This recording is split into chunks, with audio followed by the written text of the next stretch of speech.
పేదవాళ్ళకి ఇచ్చే రైసు కూడా పేదవాళ్ళకి 2 రూపాయలకి ఉచితంగా బియ్యం ఇస్తే ఆ బియ్యాన్ని కూడా రీసైక్లింగ్ చేస్తున్నారు దొంగలు. దాన్ని కూడా మీకు చౌకగా 10 రూపాయలు ఇచ్చేసి 6 రూపాయలు 7 రూపాయలు మీకు ఇచ్చి ఆ బియ్యం తీసుకుపోయి విదేశాలకు అమ్ముకునే పరిస్థితికి వచ్చారు దుర్మార్గులు.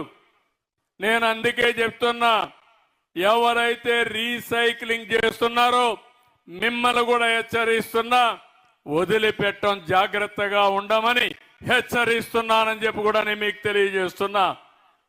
పేదవాళ్ళు కొంతమంది ఆ బియ్యం తినే అలవాటు లేదు కాబట్టి పోతే పోయిందని మీరు అనుకుంటున్నారు, కానీ కొంతమంది దుర్మార్గులు తయారవుతున్నారు.